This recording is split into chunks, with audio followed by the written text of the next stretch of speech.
Hello friends, welcome back with the new video और साथ में न्यू टॉपिक के साथ में आप सभी ने जनरली देखा होगा कि जब कभी भी हम बिल्डिंग कंस्ट्रक्शन का वर्क करते हैं तो कभी एक ऐसा मूवमेंट आता है कि हमको क्या करना पड़ता है, जो हमारी आयरन रॉड होती है उसको एक्सटेंड करना पड़ता है। छड़ जो होती है वो अपनी एक लेंथ ले चुकी होती है और उसके बाद में जब कभी इन फ्यूचर हमको प्लान करना होता है तो हमको उस छड़ को एक्सटेंड करना पड़ता है।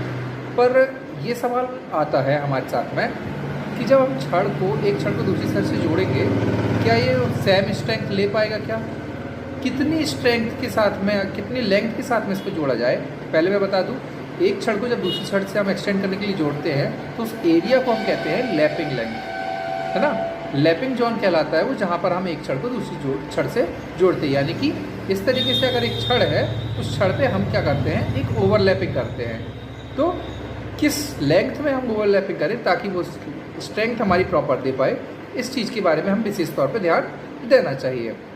तो कुछ आईएस कोड्स में ये मेंशन किया गया है कि जब भी कभी हमें इस तरीके की कंडीशंस आए जहाँ पर हमें लैप जॉन्स देने पड़े, तो टेंशन एरिया में जहाँ पर हमारा खिंचाव ज़्यादा पड़ रहा हो, वहाँ पर हमको जो आयरन बार होता है उसका डायमीटर का 50 times 50 into diameter of iron bar, उसकी लेंथ के अकॉर्डिंग लैपिंग जॉन देना होता है। ठीक है, तो सपोज़ करते हैं कि अगर हमारे आयरन बार जो कि 12 mm का है, अगर 12 mm एक्चुअल अपना जो कॉमन लैंग्वेज में बोला जाए, जो रफ भाषा में लोकल में बताया जाता है, 4 सूत का सरिया, 4 सूत के सरिया अगर हम यूज़ कर रहे हैं और वहाँ पर हमको कहीं पर लैप लेंथ देनी पड़ती है तो उसका हम 50 गुना अपने डायमीटर का करते हैं। तो 4 सूत से तो मल्टीप्लाई करेंगे नहीं, हमने बताया 12 mm का मल्टीप्लाई 50 से करते हैं तो 600 mm की जो हमारी लेंथ होती है।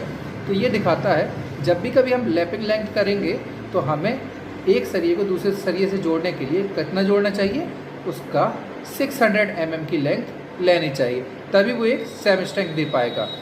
नहीं तो क्या होगा कि एक इस तरीके से एग्जाम्पल लेते हैं कि अगर मैं इसको यहाँ से कहीं से जोड़ता हूँ तो ये इतना सा ही हमको क्या दे पा रहा है, सपोर्ट दे पा रहा है। मे भी हो सकता है कि कुछ लोड पड़े, कुछ फ्रैक्चर आए, जब भी टेंशन आए या कंप्रेशन आए कि क्या हो, यहाँ से इस तरीके से ब्रेक हो जाए।